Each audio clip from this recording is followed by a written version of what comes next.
tambahi.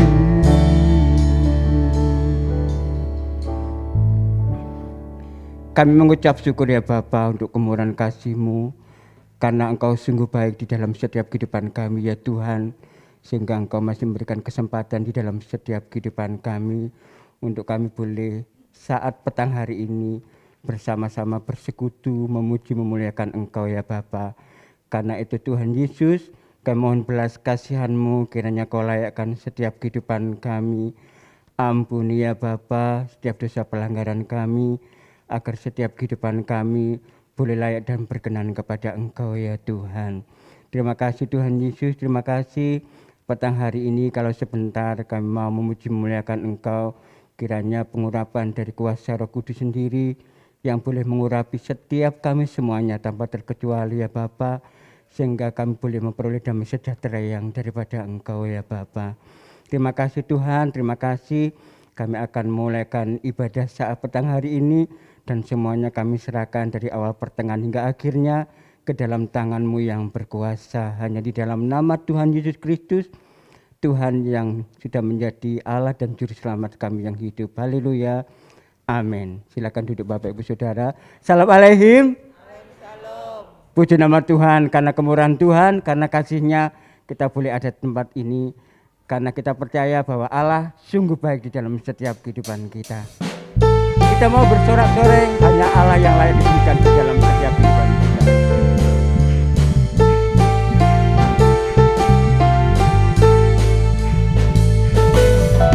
Roh Kudus tercurah di tempat ini, urapannya yang ajaib memulihkan umat-Nya. Roh Kudus tercurah bagi gereja-Nya, membangkitkan umat pilihan-Nya. Hari inilah harinya Tuhan, saat pembebasan tiba. Belenggu dosa telah dipatahkan, mari bersorak bagi Dia. Agung baru tercurah penuhi umat-Nya dengan sukacita. Minyak baru tercurah urapi umat-Nya, nyata kuasa-Nya. Roh Kudus tercurah di tempat ini, urapannya yang ajaib memulihkan umat-Nya. Roh Kudus tercurah bagi gereja-Nya, membangkitkan umat pilihan-Nya. Hari inilah harinya Tuhan, saat pembebasan tiba. Belenggu dosa telah dipatahkan, mari bersorak bagi Dia. Anggur baru tercurah penuhi umat-Nya dengan sukacita. Minyak baru tercurah urapi umat-Nya, nyata kuasa-Nya. Anggur baru tercurah penuhi umat-Nya dengan sukacita. Minyak baru tercurah urapi umat-Nya, nyata kuasa-Nya. Anggur baru tercurah penuhi umat-Nya dengan sukacita. minyak baru tercurah, urapi umatnya, nyata kuasanya. Anggur baru tercurah, penuhi umatnya dengan sukacita.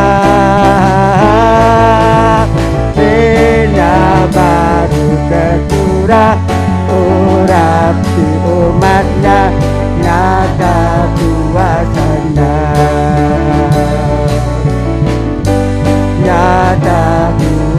Nyata kuasanya, nyata kuasanya. Roh tercurah dari surga, bumi bersuka cita. Roh tercurah dari surga, bangsa-bangsa bersorak. Roh tercurah dari surga, gereja Tuhan dibangkitkan. Roh tercurah dari surga, gereja Tuhan dimenangkan. Semua bangsa-bangsa kau mengaku bahwa Yesus roh tercurah dari surga, bumi bersuka cita. Roh tercurah dari surga, bangsa-bangsa bersorak.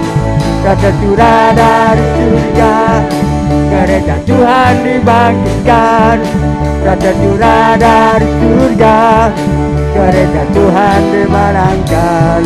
Semua bangsa-bangsa kan mengaku bahwa Yesus Tuhan. Semua bangsa-bangsa kan mengaku bahwa Yesus. Semua bangsa-bangsa, semua bangsa-bangsa kan mengaku bahwa Yesus Tuhan. Yesuslah Tuhan di dalam setiap kehidupan kita. Kita percaya Dia adalah penolong di dalam setiap kehidupan kita. Kalau sebentar kita mau mendengarkan kebenaran firman Tuhan, saya undang Bapak Ibu semuanya bangkit berdiri. Kita mau siapkan hati kita, biar kiranya Roh Kudus sendiri yang melembutkan setiap hati kita, untuk kita boleh diubah oleh kebenaran firman Tuhan. Terima kasih ya Yesus. Terima kasih Bapa.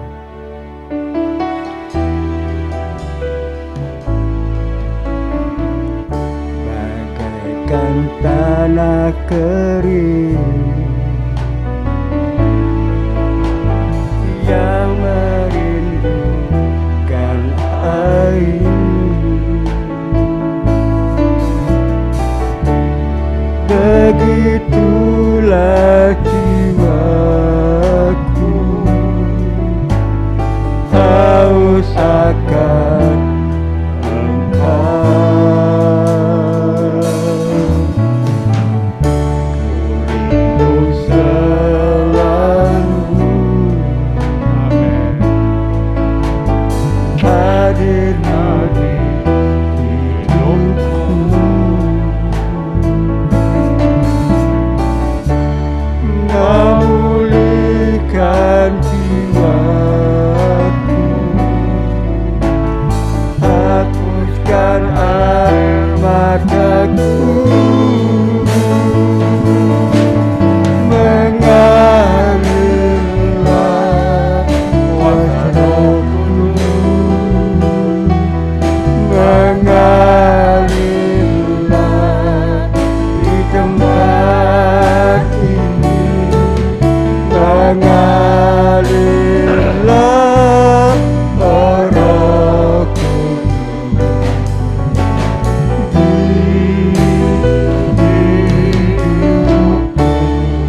hadirmu di hidupku,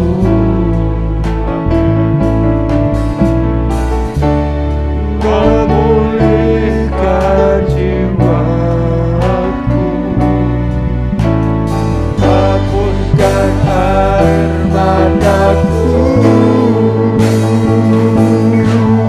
mengalirlah kuasa Rohku, mengalirlah di tempat ini, mengalirlah Roh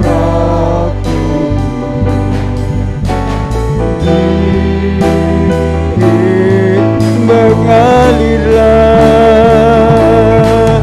mengalirlah kuasa Roh Kudus, mengalirlah di tempat ini, mengalirlah Roh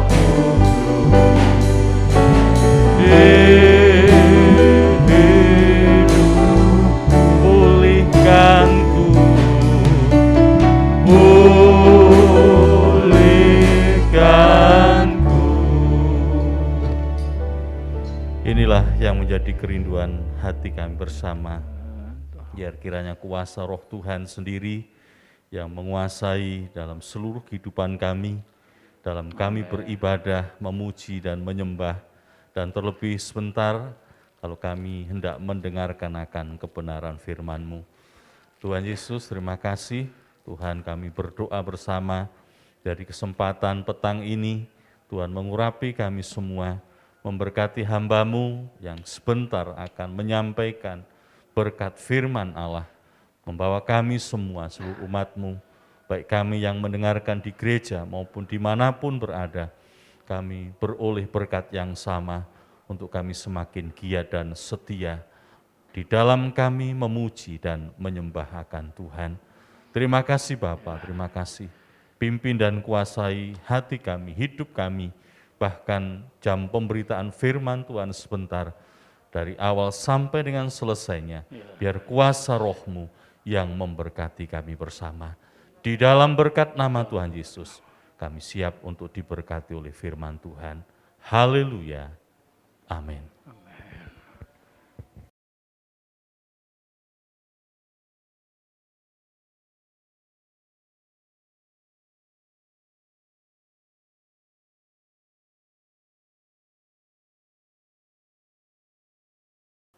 Masih bisa berkumpul, ini karena kemurahan dan kasih Tuhan.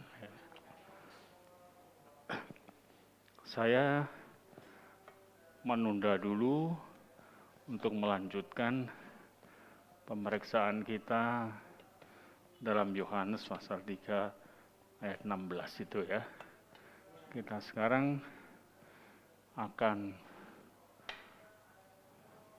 mengisi suasana di dalam menghayati akan perintah Tuhan berkumpul di Yerusalem untuk berdoa bersama. Kita akan baca bersama di dalam Kisah Para Rasul pasal yang pertama ayat 12 sampai 14. Tentunya kita bangkit berdiri ya, yang bisa, yang kesehatannya memadai ya. Sudah ketemu semua, kita akan baca bersama demikian firman Tuhan. Maka kembalilah rasul-rasul itu ke Yerusalem dari bukit yang disebut Bukit Zaitun, yang hanya seperjalanan sabat jauhnya dari Yerusalem. Setelah mereka tiba di kota, naiklah mereka ke atas tempat mereka menumpang. Mereka itu ialah Petrus dan Yohanes, Yakobus dan Andreas, Filipus dan Thomas, Bartolomeus dan Matius, Yakobus bin Alfeus dan Simon orang Zelot, dan Yudas bin Yakobus. Mereka semua bertekun dengan sehati dalam doa bersama-sama dengan beberapa perempuan serta Maria, ibu Yesus, dan dengan saudara-saudara Yesus. Berbahagialah aku jikalau aku mendengarkan firman Allah dan melakukannya. Amin. Silakan duduk. Bapak Ibu sekalian, kita pada hari-hari ini masih dalam suasana untuk menghayati dan mengingat-ingat akan peristiwa sesudah Yesus naik ke sorga. Tuhan naik ke sorga itu dengan pesan-pesan yang cukup kental. Beberapa hal yang perlu untuk kita ketahui dan perlu kita hayati bersama, karena apa yang dipesankan Tuhan Yesus kepada rasul-rasul itu juga merupakan bagian yang dipesankan kepada kita semua. Saudara, murid-murid waktu itu diperintahkan untuk pergi ke Galilea, kemudian naik ke Bukit Zaitun. Dan mereka di sana berkumpul, bisa berkumpul 11 murid itu. Untuk apa? Nah, ini yang perlu kita ketahui bersama. Tuhan Yesus memberikan satu briefing kepada mereka, memberikan satu pengajaran kepada mereka dan pesan-pesan supaya mereka bisa berkumpul satu hati di Yerusalem. Saudara ya. Kenapa? Karena waktu mendekati dalam perjalanan para murid-murid itu ke Bukit Kalvari, mereka sudah sempat ada pertengkaran kecil. Siapa yang paling besar di antara mereka? Itu satu. Yang kedua, kemudian mereka pun juga akhirnya tatkala sudah berada di dalam lingkup Kalvari itu, mereka kemudian pada buyar semua, hilang identitas dan juga formasi kerasulan itu lenyap. Kalau kondisinya seperti itu, keberadaan nilai-nilai rohania dan keberadaan dari jiwania, maka otomatis tidak akan mungkin bisa untuk dikumpulkan, untuk dituntut mereka itu bisa bersatu. Coba kita melihat beberapa hal yang perlu kita lihat. Pertama kali kita melihat di dalam kitab Injil Yohanes. Yohanes pasal yang ke-21 itu kita melihat mulai ayat yang ke-15, sesudah ketiga kalinya Yesus itu menampakkan diri, maka Tuhan Yesus berpesan agar Petrus itu menggembalakan domba-dombanya. Satu hal yang perlu kita lihat, bahwa domba itu milik Tuhan. Ayat 15 sampai dengan ayat yang ke-19 ini dialog Tuhan Yesus khusus untuk Petrus. Bahkan kemudian tatkala Petrus menyerahkan semuanya kepada apa yang disampaikan Tuhan. Dalam pertanyaannya, apakah engkau mengasihi aku? Lalu pada jawaban yang ketiga kali, serahkan kepada Tuhan, engkaulah yang tahu. Ya, kata Yesus kepadanya, gembalakanlah domba-dombaku. Lalu ini yang perlu diperhatikan, bahwa Petrus mendapatkan satu sentilan yang cukup tajam, yaitu waktu engkau muda, engkau mengikat pinggangmu sendiri. Ikat pinggang, itu orang Yahudi itu dulu, itu pakai jubah dalam dan jubah luar. Kalau orang mau bekerja, jubah luarnya itu dilepas, jubah yang dalam diikat sebatas pinggang, sehingga bisa membentuk keberadaan gerak mereka itu tidak terganggu, tidak terbatas.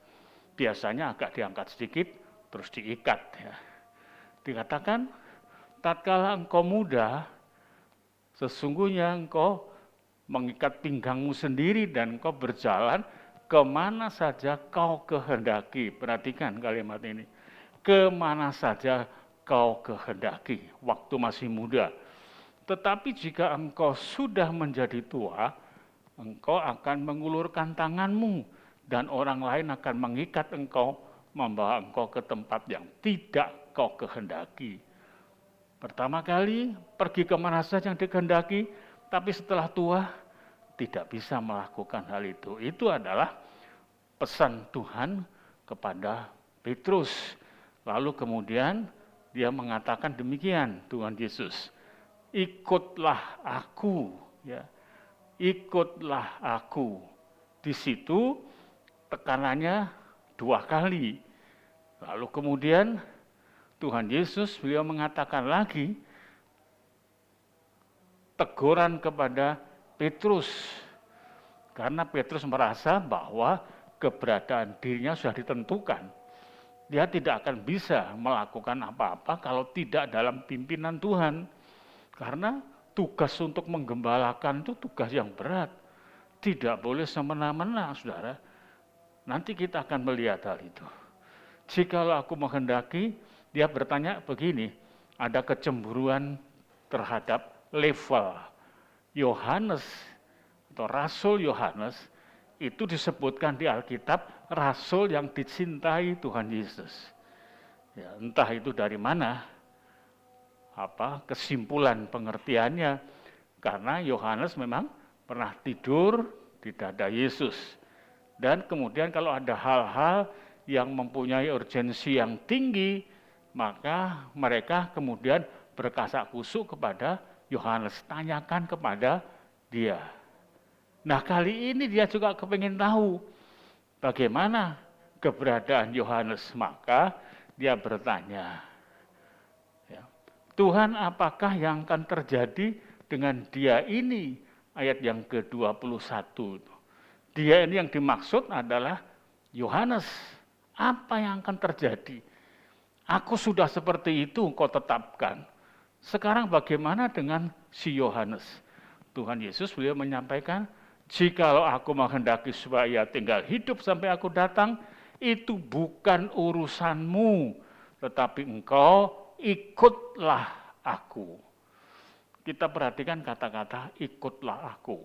Saudara, ini perlu murid-murid yang sudah dikumpulkan bersama-sama, mereka itu berada di dalam satu kelompok 11 orang itu, mereka diajar Tuhan untuk kembali mengatur formasinya.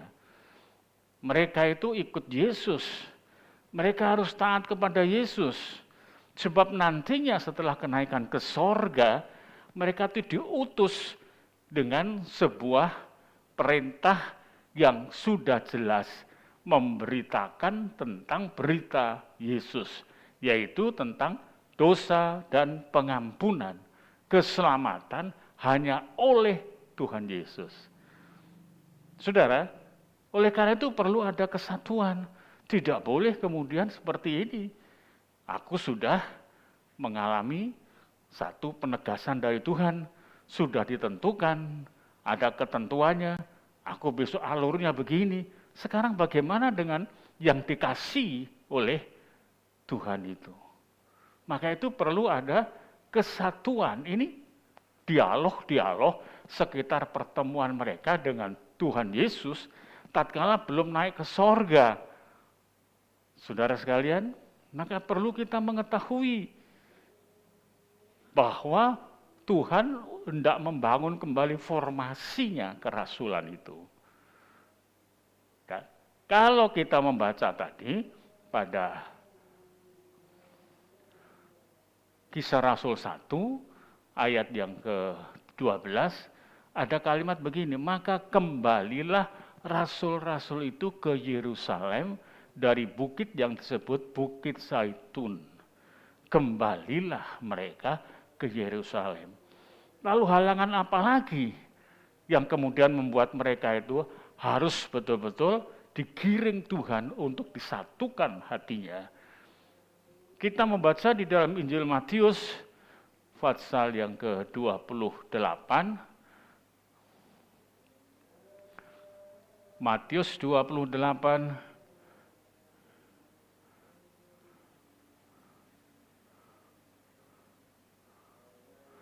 ayat yang ke-16 sampai dengan ayat 20. Penegasannya, dan ke-11 murid itu berangkat ke Galilea mengikut ke bukit yang telah ditunjukkan Yesus kepada mereka, tempatnya. Ketika melihat dia, mereka menyembahnya, tetapi berapa orang masih ragu-ragu. Berapa orang ragu-ragu. 40 hari Tuhan menampakkan diri untuk menyuguhkan dirinya itu hidup. Tetapi kita melihat di sini masih juga ada yang ragu-ragu. Bagaimana mereka? Awalnya bagaimana untuk menjadi saksi? Jikalau masih seperti ini, maka perlu diberantas, dibersihkan ini. Kemudian Tuhan Yesus, beliau menyampaikan kepada mereka. Yesus mendekati mereka dan berkata, kepadaku telah diberikan segala kuasa di surga dan di bumi. Diyakinkan, kenapa demikian? Penegasannya, sebab situasinya seperti itu, lumrah, wajar. Kalau ada rasa was-was, ada rasa ketakutan, ada rasa kecemasan, dan lain sebagainya, plus dengan keraguan-raguan. Mereka butuh diteguhkan keberadaannya untuk menuju pada satu kesatuan, kesepakatan yang diinginkan Tuhan. Dalam situasi yang seperti itu, Yesus masih menemukan bagaimana mereka perlu ditata, bagaimana mereka perlu diatur, bagaimana mereka perlu untuk dinasehati. Kalau masih belum ada persatuan dan lain sebagainya, bagaimana mau dituntut untuk persatuan di dalam doa bersama? Sebab doa itu menyatukan semua kesadaran roh kita hanya untuk memuja kepada Tuhan, menyembah kepada Tuhan. Hal-hal yang lain disingkirkan, hal-hal yang lain ditepikan semua. Tapi yang diketengahkan, yang jadi fokusnya adalah menyembah kepada Tuhan.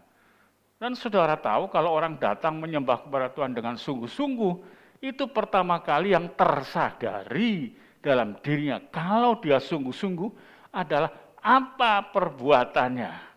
Begitu dia duduk di hadapan Tuhan, yang terbentang dulu di dalam pikirannya, yang kemudian dapat dirasakan dalam batinnya adalah bagaimana aku di hadapan Tuhan.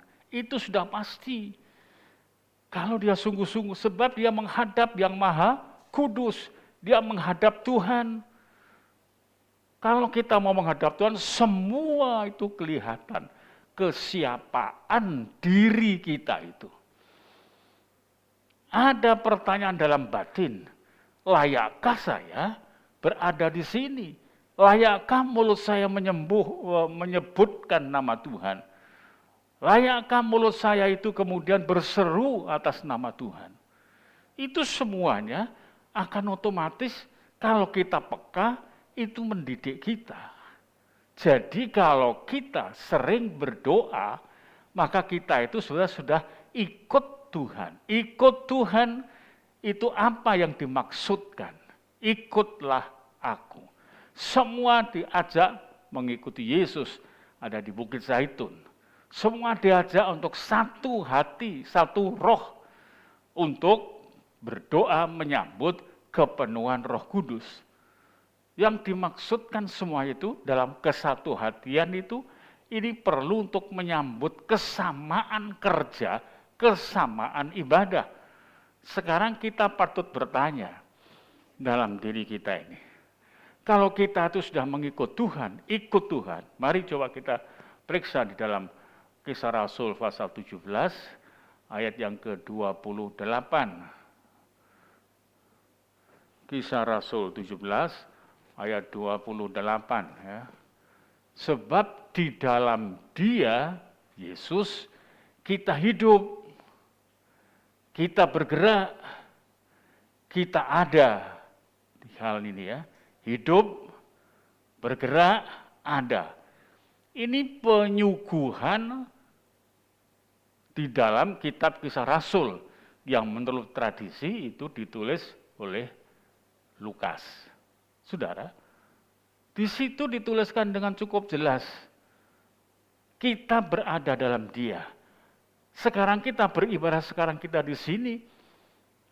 Patutlah kita bertanya, apakah aku sudah ada di dalam Dia? Patut kita bertanya, apakah gerak hidupku, pikiranku, pekerjaanku, pergaulanku, dan segalanya itu ada di dalam Dia? Sebab tatkala kita berada di dalam Kristus, itu ada proteksi, perlindungan, gerak kehidupan. Sama seperti tadi yang disampaikan oleh Tuhan Yesus kepada Petrus, engkau tatkala muda, mengikat pinggangmu dan engkau pergi kemana engkau suka. Kalimat ini perlu dipegang, engkau suka. Tapi setelah engkau tua, engkau akan menyerahkan dirimu, tanganmu, kemudian tidak bisa lagi melakukan apa-apa. Engkau mengikuti apa yang dikehendaki, apa yang terjadi, dan lain sebagainya. Ini bentuk penyerahan total.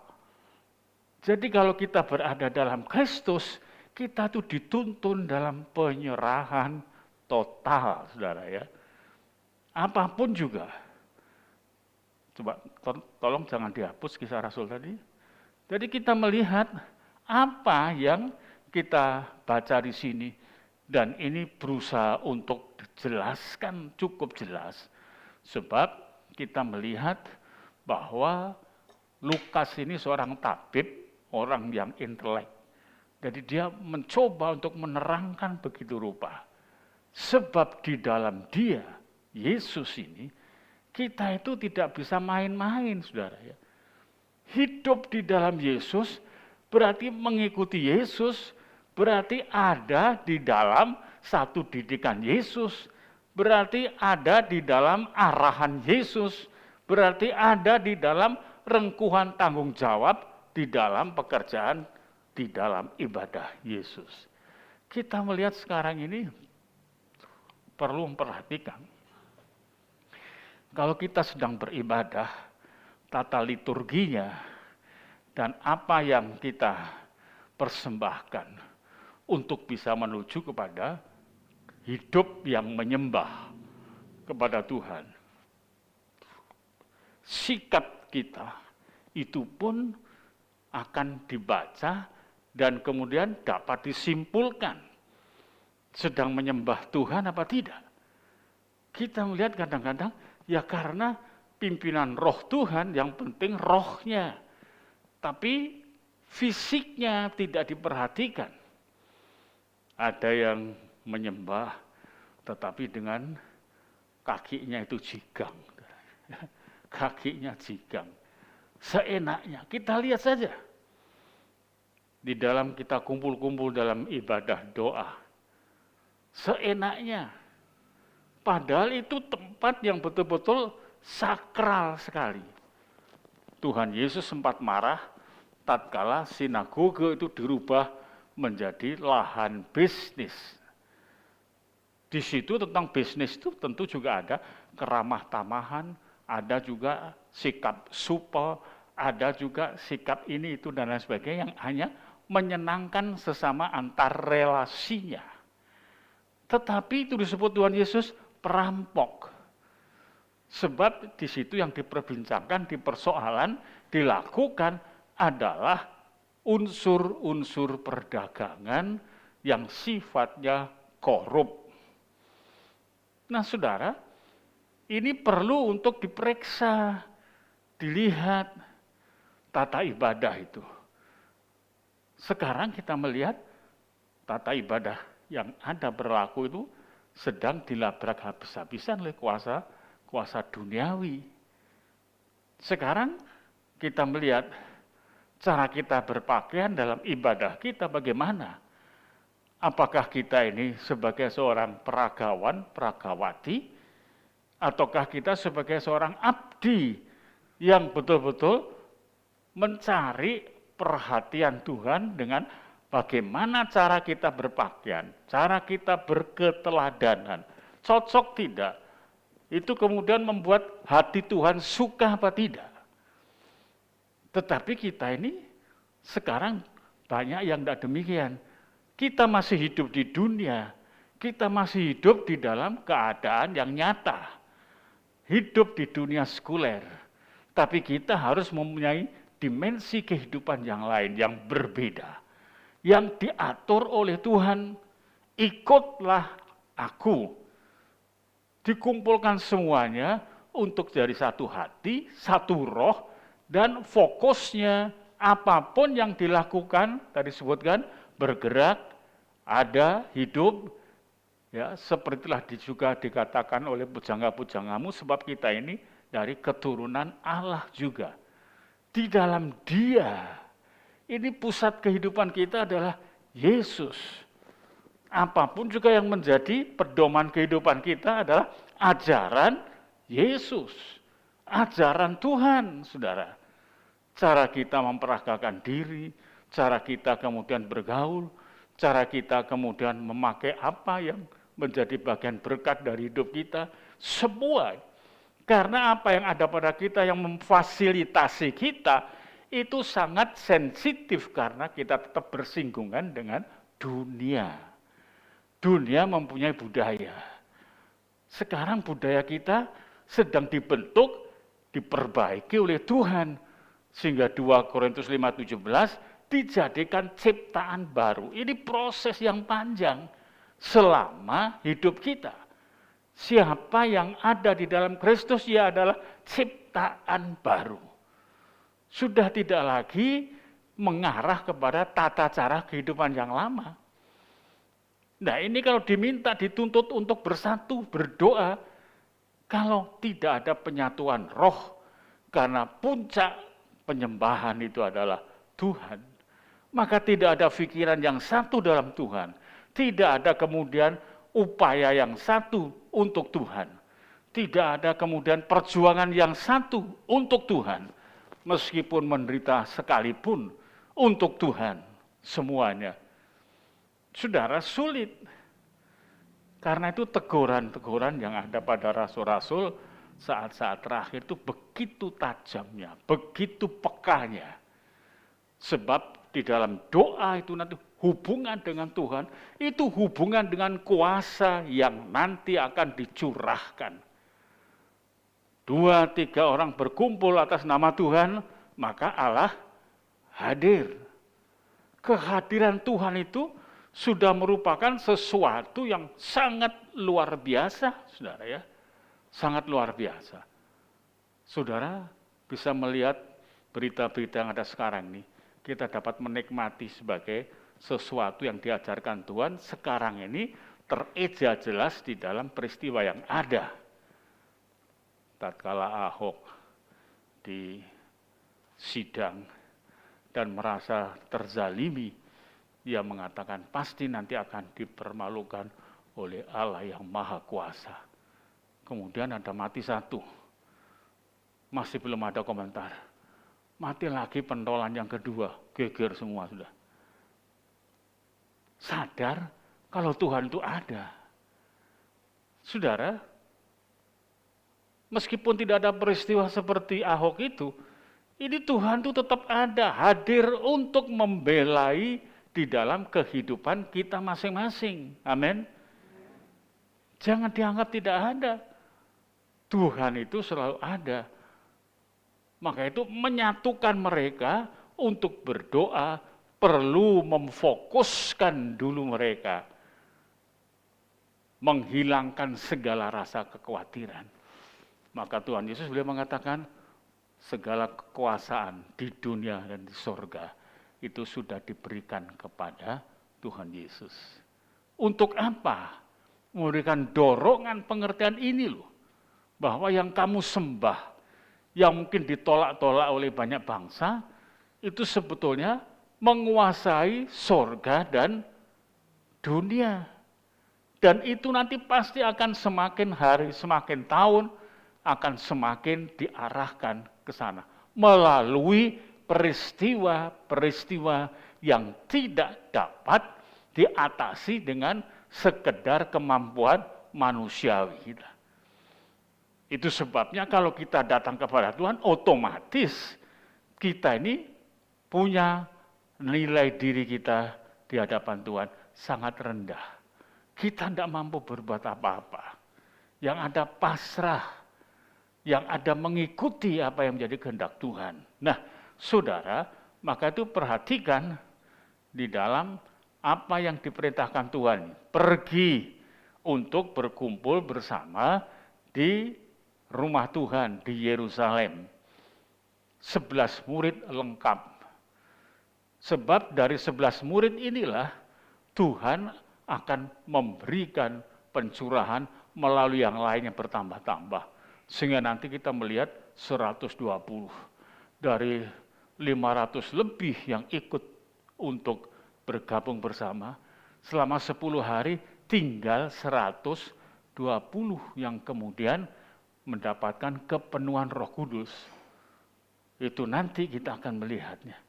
Nah sekarang yang baru tahapannya adalah kembali ikut perintah Tuhan. Kembali mengatur formasinya lagi, jangan tercerai-berai. Tinggal 11 mereka ini. Mereka ini yang diandalkan Tuhan. Tinggal 11. Sekarang mari kita ini jangan tercerai-berai. Oleh karena adanya COVID, adanya kita mungkin dibatasi dengan jarak dan lain sebagainya. Ibu Gembala sering mengatakan, boleh kita dibatasi jarak satu dengan yang lain oleh karena sistem protokol kesehatan ini, tapi kita tidak boleh berjarak dengan Tuhan. Ini yang perlu untuk kita ingat dalam hal apapun.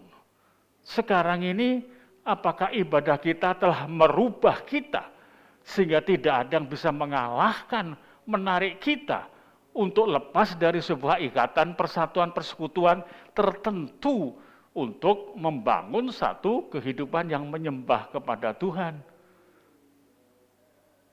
Kebutuhan-kebutuhan pribadi, teman, sahabat, saudara, atau kepentingan lain. Apakah masih bisa menceraikan kita?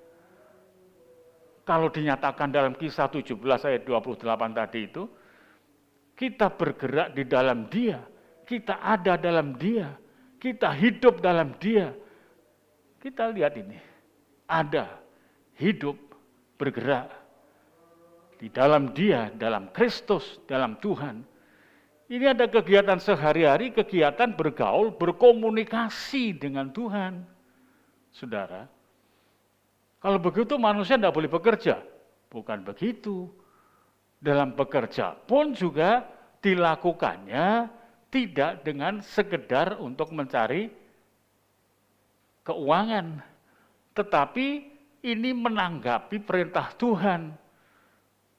Dalam kitab Kejadian 1 ayat yang ke-28, sebelum jatuh ke dalam dosa, perintahnya seperti itu, yaitu untuk mengatur keberadaan, keseimbangan tatanan yang ada di bumi ini.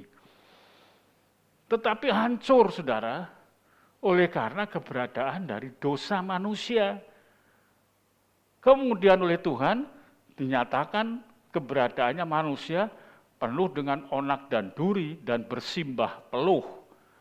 Tetapi tetap ini dalam rangka untuk kembali mengambil, menyadari dalam melakukan tugasnya untuk Tuhan. Saudara, kitab tidak dibuang oleh Tuhan. Kita dibeli, ditebus dalam Kristus dengan harga tunai. Dan kita kemudian harus melakukan satu tindakan, yaitu kita mempersembahkan hidup kita itu kepada Tuhan. Sebab kita telah menjadi miliknya. Kalau kita tidak melakukan hal itu, maka kita dianggapnya sebagai yang berdosa di dalam hidup kita. Ayat yang ke-20, 1 Korintus 6. Sebab kamu telah dibeli dan harganya telah lunas dibayar, karena itu muliakanlah Allah dengan tubuhmu. Muliakanlah Allah dengan tubuhmu. Karena kita ini sudah dibeli, maka itu layak dan pantaslah di dalam kitab Kisah Para Rasul pasal 17 ayat 28 tadi dikatakan kita ada di dalam Dia.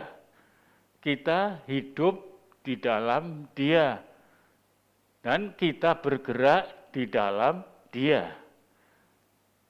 Jadi semuanya ruang gerak itu selalu disertai dengan kesadaran adanya Yesus di sana sebagai sesembahan kita. Jadi kita bekerja bukan hanya sekedar cari nafkah, tapi kita memenuhi panggilan Tuhan supaya kita bekerja. Kita berprestasi bukan untuk kemudian mengajukan level diri kita naik, tetapi justru kita mengikuti perintah Tuhan supaya kemudian nama Tuhan dipermuliakan. Wah, masa ini mesti kita pecahkan, kita mesti buka, saudara. Sebab dimanapun juga, apa yang disampaikan di dalam kitab Kisah 17 ayat 28, tidak ada kitab lain yang mengungkapkan. Hanya Alkitab ini yang mengungkapkan. Apa sebenarnya kita? Siapa sebenarnya kita? Apa yang harus kita kerjakan? Dan pekerjaan itu orientasinya, pemusatannya untuk siapa? Ini perlu kita tahu, untuk Tuhan. Dan Tuhan kemudian memberkati seluruh dari keluarga kita.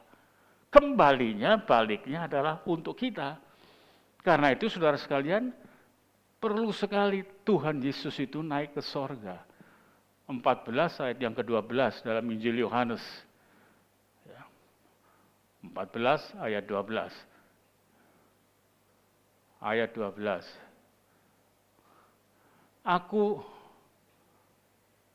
berkata kepadamu, sesungguhnya barang siapa percaya kepadaku, berarti ada di dalam Dia, di dalam Yesus, ia akan melakukan juga pekerjaan-pekerjaan yang aku lakukan. Pekerjaan-pekerjaan yang dilakukan oleh Kristus. Kristus itu melakukan pekerjaan yang diperintahkan oleh Bapa di sorga. Kita yang percaya ada dalam Dia melakukan semuanya. Lalu disebutkan, ia akan melakukan juga pekerjaan-pekerjaan yang aku lakukan. Bahkan pekerjaan-pekerjaan yang lebih besar daripada itu, sebab aku pergi kepada Bapa. Lebih besar. Bukan sekedar kemudian melimpahi kita dengan harta saja. Mengaruniai kita dengan pangkat kedudukan derajat saja. Tidak. Lebih besar dari itu. Apa yang dikatakan lebih besar dari itu? Mengusir kuasa kegelapan. Ini yang harus kita ketahui dan kita sadari bersama, saudara ya.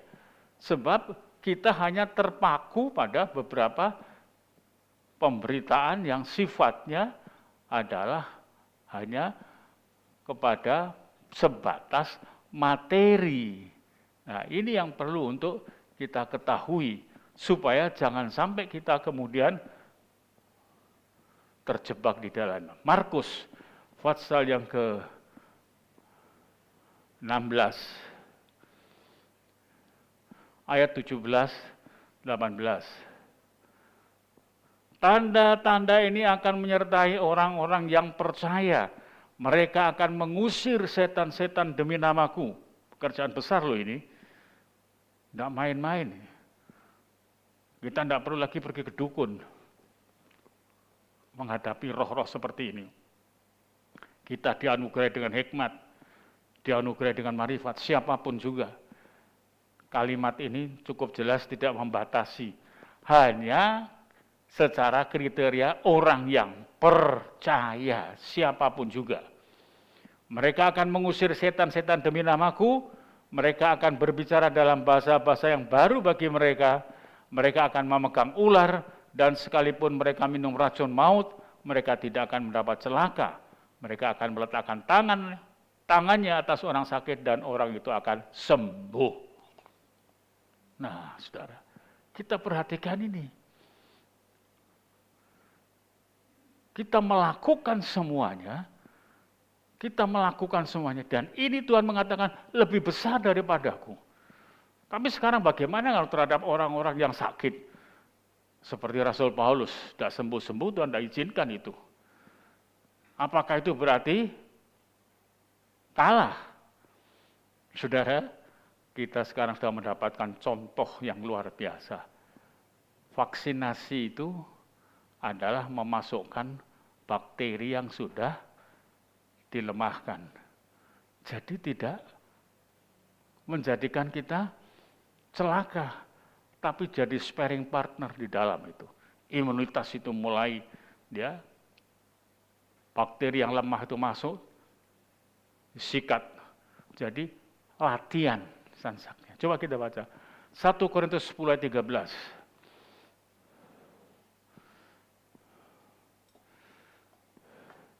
Pencobaan-pencobaan yang kamu alami ialah pencobaan-pencobaan biasa yang tidak melebihi kekuatan manusia. Perhatikan, dibatasi. Tidak melebihi kekuatan manusia.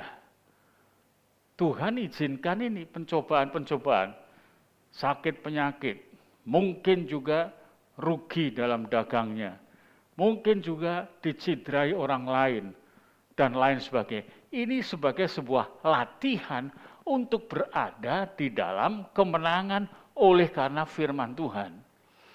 Firman Tuhan cukup jelas, jikalau musuhmu lapar, beri makan. Ada kalimat yang mendahului apa? Musuh. Jadi itu benci, jengkel, ada nafsu membunuh dan lain sebagainya. Beri dia makan. Jikalau musuhmu meminta bajumu, berikan jubahmu, dan seterusnya.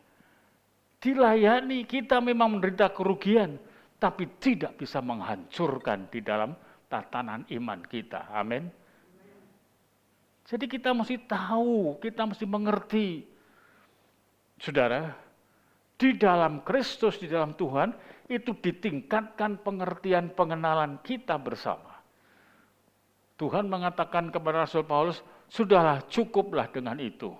3 kali dia mohon supaya godaan duri yang nancap di dirinya itu.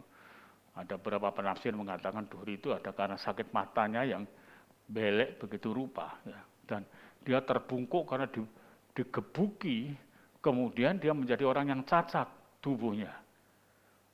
Tapi tidak dapat dikalahkan. Tenggelam, tidak mati. Disiksa, tidak mati. Hidup lagi. Seperti kita melihat itu Satu Sundar Singh. Langsung dimasukkan, di Tibet itu dimasukkan ke sumur, yang sumur itu airnya sudah membeku. Taruh kan gitu. Apa tulangnya tidak patah? Patah, saudara. Tapi malaikat membuka sumur tadi yang dimeteraikan oleh raja, dan kemudian kuncinya dibawa oleh juru kunci spesial raja. Tapi dia bisa keluar. Dia berada di pasar lagi dan dia memberitakan Injil lagi. Kaget orang semua. Raja Tibet kaget. Siapa yang buka? Tidak ada yang buka. Dilihat kuncinya masih ada. Sak gobyok itu dipegang ya. Saudara, memang mengalami hal seperti itu tapi tidak binasa. Itu seperti ibaratnya seperti virus yang sudah dilumpuhkan. Silahkan masuk. Tapi semakin kuat, semakin kuat, semakin kuat. Amin. Bisa menangkap yang saya sampaikan. Ya. Jadi mentalnya itu tambah begitu. Saudara, karena disebutkan tanda-tandanya akan menyertai orang-orang yang percaya, mereka akan mengusir setan-setan demi namaku, mereka akan berbicara dalam bahasa-bahasa yang baru bagi mereka akan memegang ular dan lain sebagainya. Luar biasa, tidak dikuasai oleh semua yang terkategorikan sebagai pencobaan. Ini luar biasa, saudara. Sekarang banyak orang stres. Anak Tuhan tidak boleh stres. Amin. Kita punya Tuhan. Saudara ya, kita punya Tuhan. Saya waktu ditanya oleh saudara angkat ya, itu kakaknya Pak Willy, kakak perempuan yang ada di Holland. Ini Bambang ini sudah sehat ya, luar biasa dia khotbah. Willy ngomong tenang aja, fisiknya sih jangan dibandingkan dengan semangatnya. Fisiknya enggak bisa, tapi semangatnya itu bisa. Dia tertawa kan ya. Coba perhatikan, ada lagi saya dapat bel lagi. Wah, puji Tuhan Pak ya. Saya melihat Bapak sudah betul-betul sehat ini, suaranya dan lain sebagainya. Dari suaranya, fisiknya, jalannya masih nunuk saudara. Tapi kita tidak boleh dipatahkan. Karena semua tidak akan melampaui kekuatan kita. Tuhan yang memberikan penjagaan. Coba kita lihat lagi, 1 Korintus 10 ayat 13 tadi. Sebab Allah setia, dan karena itu ia tidak akan membiarkan kamu dicobai melampaui kekuatanmu. Amin. Sudah dilumpuhkan semua. Luar biasa. Jangan kita takut. Yang perlu kita bijaki, yang perlu kita kedepankan iman. Dan iman itu ada logikanya. Iman punya logika. Bukan iman logika, tetapi logikanya iman. Kalau iman logika itu bukan iman yang murni. Tapi kalau logika iman, iman itu punya logika. Ya saudara, logikanya di mana? Di dalam firman Tuhan. Kalau firman Tuhan mengatakan jangan, ya jangan. Waktu Daud bertanya, zamannya Daud juga, ini kira-kira perlu untuk dibinasakan? Enggak, lewati. Zamannya Musa, Tuhan perlu enggak bangsa ditumpas habis? Jangan kau lewati. Ya, iman. Kemudian kita melihat Yeriko dihancurkan dengan iman. Dan kita melihat logikanya iman mengatakan di dalam firman Tuhan supaya dikelilingi saja. Lalu kemudian pada batasan terakhir diteriaki begitu, kemudian bentengnya itu roboh semua. Nah saudara, kan itu perlu kita mengerti dan mengenali hal itu. Jadi nanti waktu itu sekarang sudah mulai, sudah jatuh pada kita, ini sudah penggenapannya ada pada kita. Jadi yang zamannya rasul-rasul masih menanti-nanti, menunggu-nunggu itu. Mereka naik berdoa bersama-sama. Mereka semua bertekun dengan sehati. Dalam Kisah 1 tadi ayat 14, dalam doa bersama-sama dengan beberapa perempuan serta Maria, ibu Yesus, dan dengan saudara-saudara Yesus. Kumpul semua. Ada satu penyatuan yang luar biasa. Di situ dilihat, dan dengan saudara-saudara Yesus. Dulunya saudara Yesus menghina, saudara ya, menolak, mengatakan dia kerasukan. Tetapi setelah kenyataan itu terjadi, semua digenapkan semua. Tidak ada satu titik pun yang terlampaui. Semua digenapkan. Wanita-wanita plus Ibu Maria, Ibu Yesus, menjadi satu semuanya. Tadinya wanita-wanita disangsi. Apakah berita itu benar apa tidak?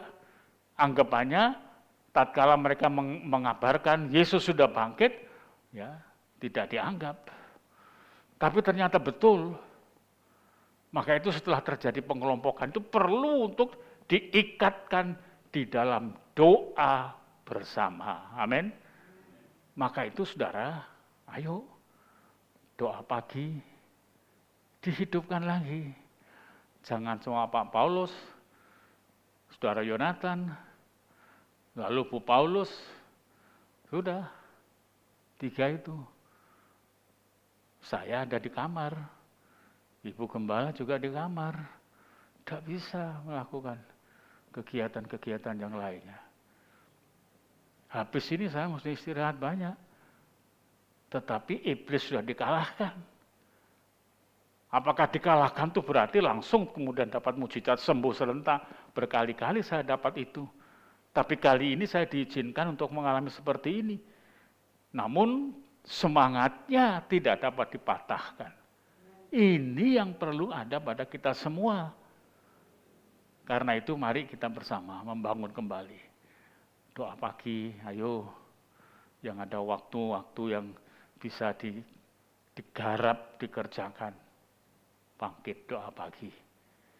Ya, puji Tuhan, ini yang perlu untuk disampaikan. Kiranya Tuhan akan memberikan kita kekuatan yang baru.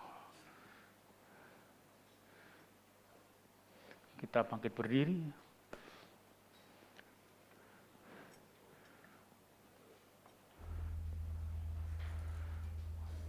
Kita berdoa bersama.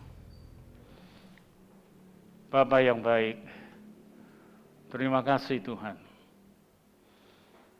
Biar kami dapat menghimpunkan diri kami bersama. Pria, wanita, muda-mudi, kaum bapak, supaya dapat kembali lagi bersama. Kaum wanita bisa dibuka kembali ibadahnya. Kaum pria pun demikian.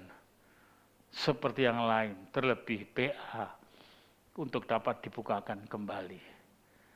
Karena sebenarnya kami punya Tuhan yang sudah memberikan kami kekuatan, tapi di dalam hikmat kuasa Roh Kudus yang mengikuti peranatan dan aturannya. Terima kasih untuk negeri yang kami cintai ini Tuhan. Biarlah kiranya semakin hari semakin bijak bangsa ini dalam menyikapi semuanya dan kemudian mendapatkan kasih karunia Tuhan sehingga negeri ini dalam perlindungan Tuhan.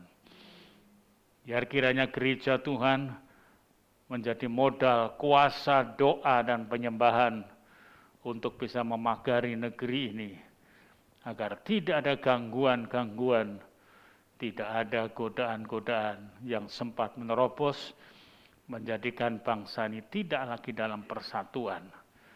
Tetapi biarlah kiranya doa dari gerejamu yang menyatu di dalamnya akan membangun satu proteksi perlindungan Tuhan terhadap negeri dan bangsa ini.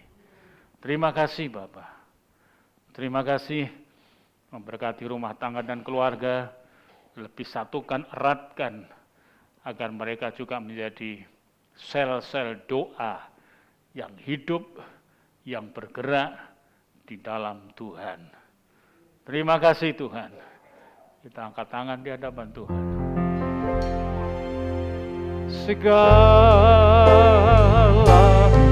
puji, hormat, syukur tunaikan kepadamu.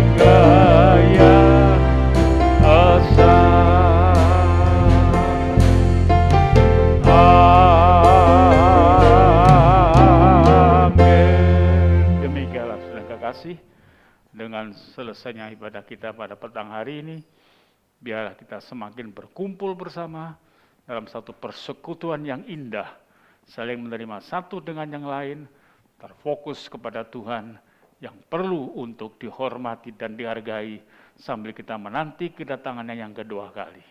Kemudian pulanglah dan terimalah anugerah Bapa dari sorga, kasih sayang, rahmat, damai sejahtera di dalam Kristus Yesus Tuhan kita, beserta persekutuan Roh Kudus-Nya yang menghibur kita bersama, mulai petang hari ini sampai Maranatha, bahkan kita semuanya mendapatkan rengkuhan kasih-Nya. Dalam nama Tuhan Yesus Kristus. Haleluya. Amin.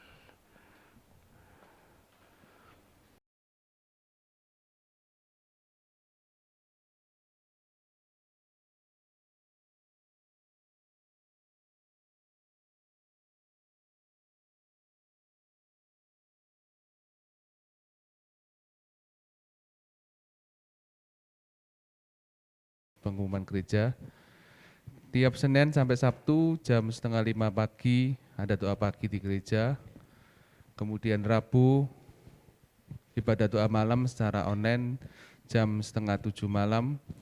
Kemudian Sabtu ibadah kaum muda remaja di gereja jam 5 petang. Dan minggu depan kita memperingati hari Pentakosta. Ibadah seperti biasa 3 kali.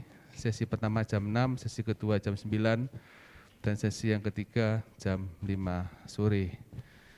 Bapak Ibu yang hendak beribadah di gereja diharapkan tetap untuk mendaftarkan diri. Kemudian untuk ibadah sekolah minggu, tiap minggu jam 4 petang. Demikian pengumuman yang dapat saya sampaikan. Selamat malam, selamat pulang, Tuhan Yesus memberkati.